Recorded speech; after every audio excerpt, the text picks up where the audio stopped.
As I began last week, let me say it again. We sang it in the children's song, the gospel of Jesus Christ. He came, He loved, He died, and the verse we didn't sing, but He rose. And that is the gospel message. If you've never heard it, we'd love to tell you. Later on, we're going to sing a song, and you can come forward and talk to us. We can pray with you. I can tell you all about what Jesus has come and done for you.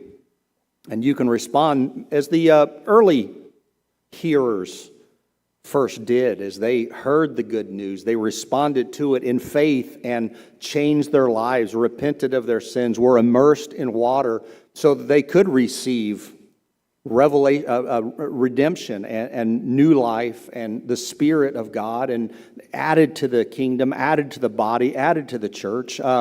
It's an incredible story. And your response matters most.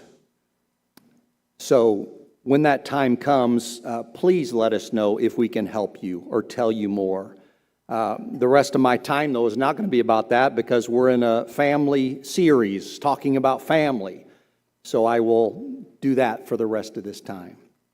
In Broadway plays, it is often the practice to have an understudy in the wings who has been learning all along the lines and the songs to be ready at any moment to step onto the stage, into the spotlight, and take the place of the leading star if something were to happen.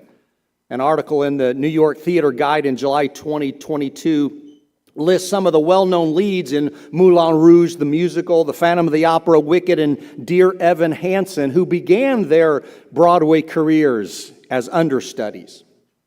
Well, in the family system, as God designed it, mothers and fathers have always been training the understudies for playing in the leading role of adult someday down the road. It's not that it might happen, it will happen. At some point in the future, every child will be thrown onto the stage, whether they're ready or not, to be an adult. Maybe a wife or a husband, maybe a parent, maybe not. But the job of preparing them falls on the parents to get the children ready for playing such a role. It's inevitably coming. Are they ready? Today I want to give parents some pointers to give you for your children's sake, to get them ready for the moment. But first, a few things like I like to do. This is intended for parents who are still raising their children in the home, or those who will be parents very soon. I'm not trying to produce guilt if this is in your past. No kicking yourself today because you should have done better. Of course, we should have done better. So please take some forgiveness for the past and let this go to the parents who can still learn something and do something. Number two, I'm not the perfect parent either. I have failed more times than I'd like to tell you, and my girls can tell you the number of times John and I have not done well at our job. So maybe you, like me, have been humbled along the way. I understand the words of John Wilmot, Earl of Rochester in the late 1600s. Before I was married, I had 3 theories about raising children. Now I have 3 children and no theories. Many years ago, a man wrote to Focus on the Family, having learned that he was going to be a parent for the first time. And he got the news from his wife. He went to his room and cried and prayed. And he was happy and excited, but also scared. And he said, I know more about landing a 747 than I do about raising a child. And I know nothing about landing a 747. What could I tell you about parenting today? Several things. And I will, but some things you should know right off the bat. Most important, the best guide for you as a Christian parent is the only perfect Father who is in heaven, who sent His Son to show us about Him and tell us how to live and how to be saved. His Word is still teaching us. His Spirit is still shaping us. So lean on Him for all of this and more. And look to those who parented well. I have had my own examples, some in this church, and my own parents, but you have examples too. Follow them, learn from them if they've done it well. Hey, I wonder what you would say if our roles were reversed this morning. If I was sitting there and you were here, I wonder what you would say. Maybe some of these same things, but let me just go through some. Number 1, remember your children are a blessing from the Lord. It's Psalm 127 in a nutshell. They're a blessing. Do you know that? Henry Ward Beecher said, when a child is born into the world, God draws His hand out from near His own heart and lends something of Himself to the parent and says, keep it till I come. Our children are not really ours. They're on loan from God. He has blessed us with them, and we're only passing through this world for a short time, and they're only passing through our world for a short time. So enjoy them and shape them. And as clueless as I can be, I want to always remember my girls are straight from the heart of God to us as parents. He loves them more than I ever could, and I have the opportunity to show them that love, to have their love in return from a God who loves us enough to bring us together in family. Number 2, slow down and enjoy your children. That's how Bonnie Shepherd put it. We're too busy. And if we're too busy, who's going to read the books and brush away the tears and listen to the stories and answer the questions and build up the love, self-esteem, and faith in our own kids? I think we're all too busy. I am too busy. And I will never get those opportunities back that I have said no to because I'm too busy.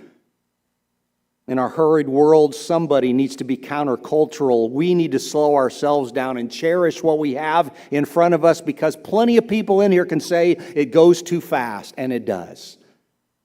Just being there for your children may be the biggest blessing you can give them. Somebody said, love to a child is spelled T-I-M-E. Don't worry about the difference between quality and quantity. There's no real quality without some good bit of quantity.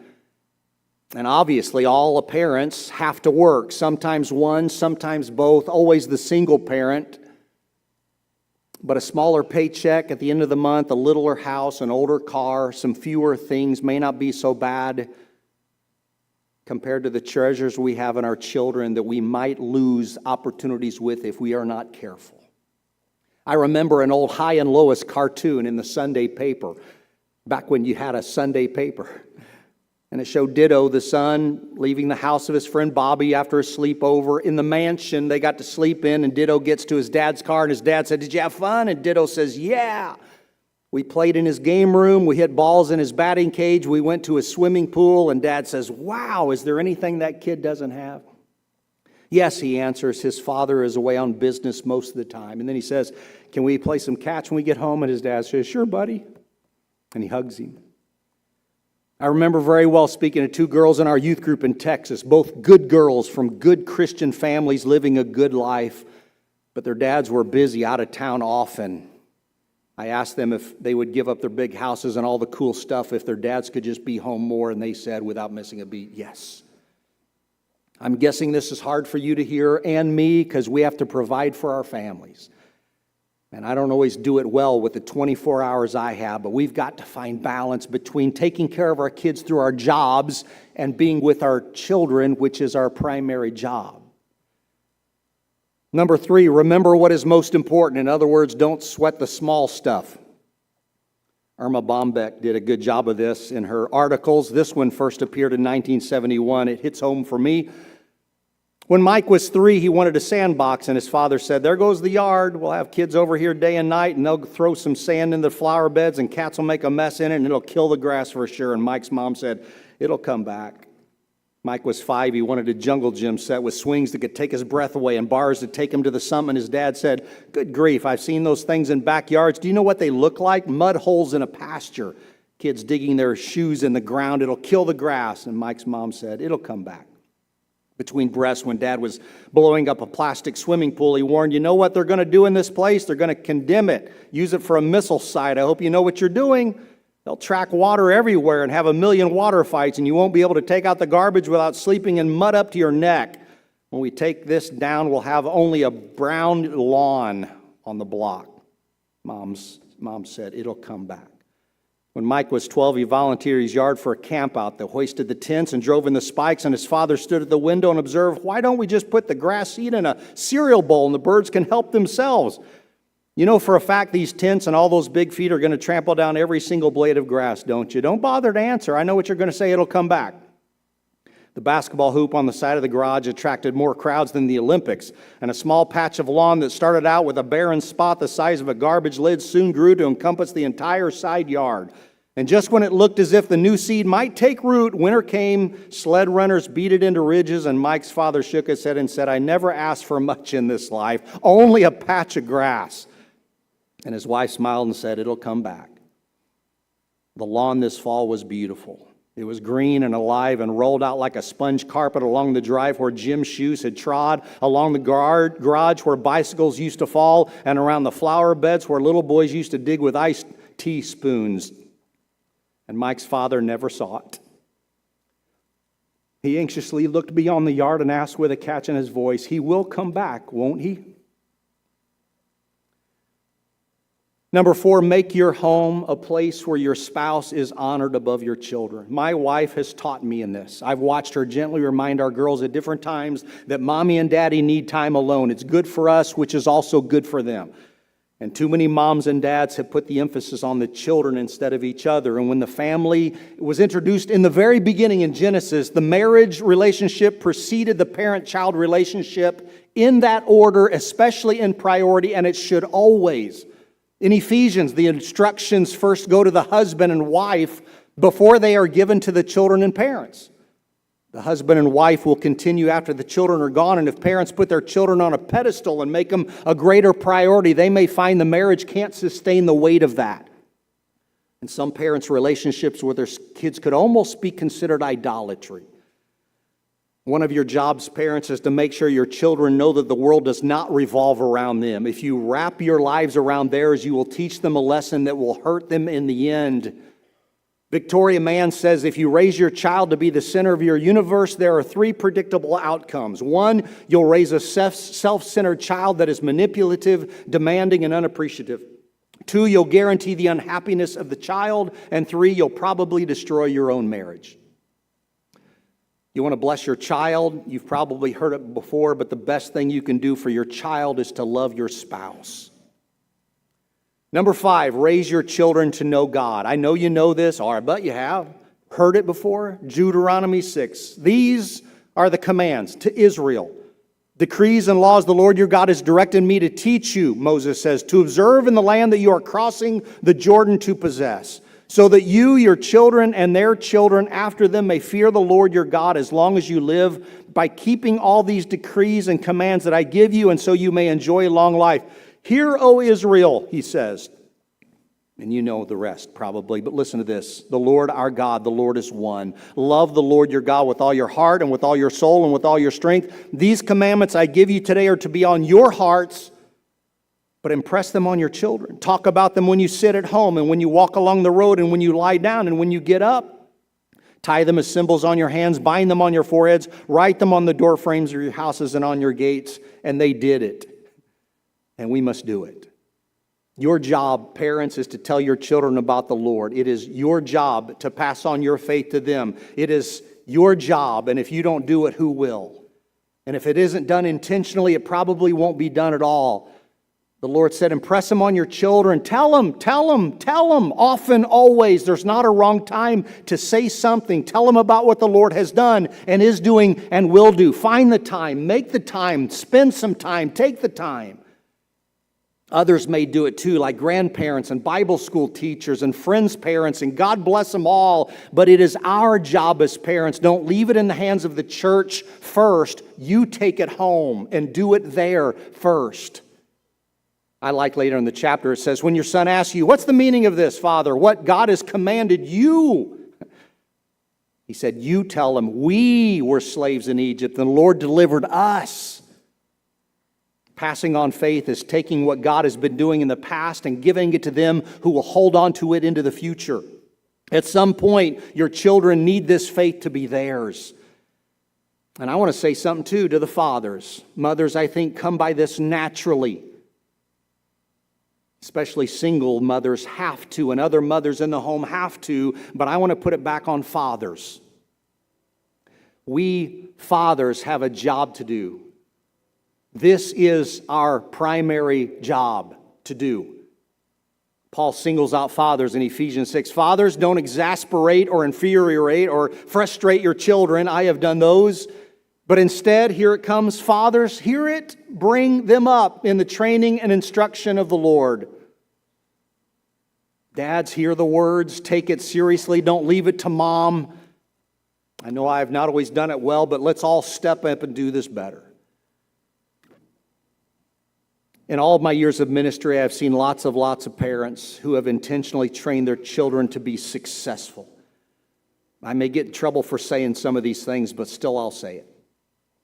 Parents have encouraged their children, challenged them, pushed them to be intelligent, athletic, independent, and influential. They have produced good kids, good students, good sports, good business people, good citizens. Lots of children have been pushed by good parents to do great things, but it is a smaller group that has intentionally trained their children to be spiritual people. How about let's all let go of the past? Because we have all failed in the past, and start again today. Our children may go on and do great things, wonderful things, amazing things, but could I predict that if you will teach them to love the Lord their God with their heart, soul, mind, and strength, you will find that a goal that is worthy of every minute. Number 6, be intentional about giving discipline and sharing love and building your faith in them. Proverbs 22:6 says, train a child in the way he will go, and when he's old, he won't turn from it.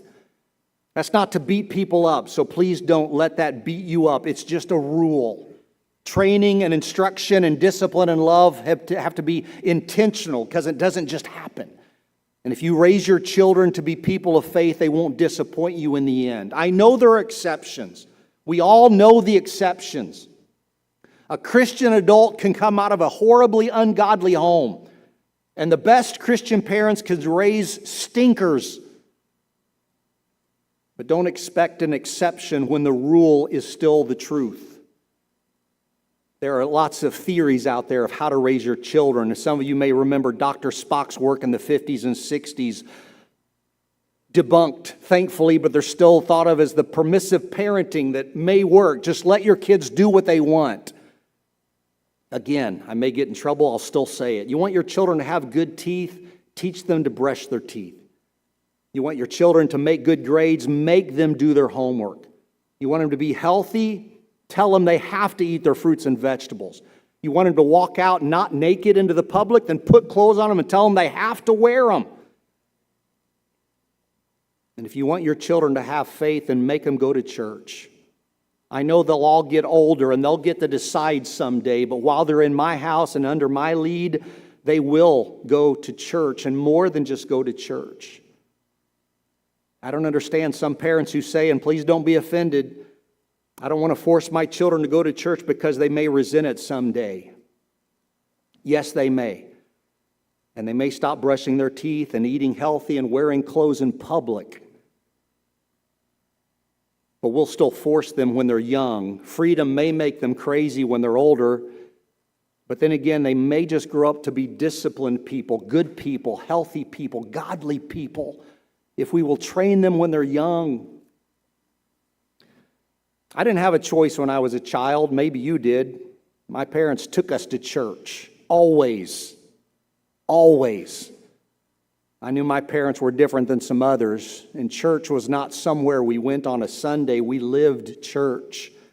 Christianity was part of our lives. It wasn't what we did 1 hour on one day a week. It was who we were.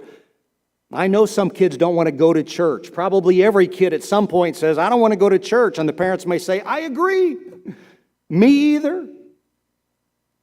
But my parents didn't send me to church or take me to church. They lived it out in front of me and my brother. They took it seriously, passing faith on to us, and we took it as our own. If you want your children to be at church, you can send them. If you want your children to be baptized, you can dunk them. You want your children to stay awake in the sermon, you can poke them. But if you want your children to love God and honor Jesus and live by faith in the Spirit, then show them. Model it. Live it in front of them. They won't miss it. Your children may not hear you very well. They may forget what you tell them, but it's always nearly the truth every time. They can't help but follow in your footsteps. So lead well, parents. You can have them sitting with you in the assembly, do a little praying at home, read a little Bible once in a while, and maybe it'll be good. But if you want your children to have a deep and abiding faith that will take them into eternity, then maybe today it's a good day to start changing. Maybe it's a good day to start leading better and watch them follow you because they're watching you. I don't really want to end on a downer, but I'd like to challenge you with something that has challenged me hard. It's a letter I got a while back, not from the person. He shared it with me when I was younger. This is real from a man who watched his father. And his father, well, you'll hear the story. Just know there's more to the story and it ends better than it starts. But this is a letter he wrote to a friend, but also in some ways about his dad. So just listen. My dad and I were always close. I would go with him every Sunday to the old folks' home and help him deliver a Sunday church service to the shut-ins there. He'd share a thought or two about God, and I'd lead singing, and then we'd take turns saying prayers for communion. Many of the aged women would hug me and tell me that I was as sweet as my dad. I'd look over at my dad until my eyes caught his and smile from ear to ear, gleaming from the compliment. I remember being so proud of my dad. When I was young, he was very active in civic groups, and he named some of them. He was the minister of one of the larger congregations in our brotherhood, and after he left there, he was the main boss of a hospital. I adored my dad. I walked beside him, trying to step in his longer steps, trying to overlap my shadow with his. I was so proud to be his son. I thought everybody knew I liked my dad like I liked him. I hope they liked him. I'm sure that kind of admiration was enjoyed by my dad, preciously remembered. Once my dad didn't live up to my ideal, to my perhaps exaggerated expectations, I seemed to almost resent him. I saw him as weak and even phony. After he quit working for the church, he gradually quit going to church at all, except when Mom would work on Sunday mornings. Then he'd go, and he later told me, only to take the kids.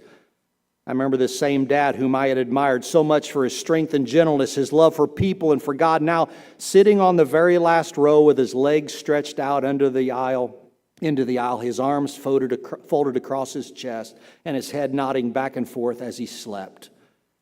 This same dad that I had served communion with and had been led in family devotionals by was snoring week after week on the back seat of the church where he once taught adult classes. I felt embarrassed. I was ashamed, angry even. I felt like all those Sundays at the old folks' home and all the prayers before road trips and all the devotionals in our living room and all the times we'd had college kids stay with us and eat with us was a great big game. Something grown-ups did so that their children would hopefully turn out half decent, not something real. In parentheses, I guess I'm still not over this because even as I write it, I feel something like pain and hurt, disappointment. I thought I was over it. I feel like crying. Isn't it wild how deep some things can be rooted in a person and how long they can linger? Anyway, back to this. I wanted it to be something real. All the prayers, I wanted them to have real and be about a real God, to a real God, a God that cared if we made it to Tennessee or not, a God that heard and saw. That's the kind of God I learned on through my dad all through the years. What happened? Why did this God who used to put a skip in my dad's walk and a sparkle in his eyes and an eagerness to do good to others now put my dad to sleep? Parentheses again, this is a hard letter. I'm crying now. I can't believe I'm still so upset about all this. Here I am trying to be smart and offer you advice, and all I can do is cry. Maybe I'm just now for the first time really dealing with the feelings, but there's still a little boy deep inside of me who still sees those two images of his daddy, one serving communion to senior citizens and one snoring on the back row.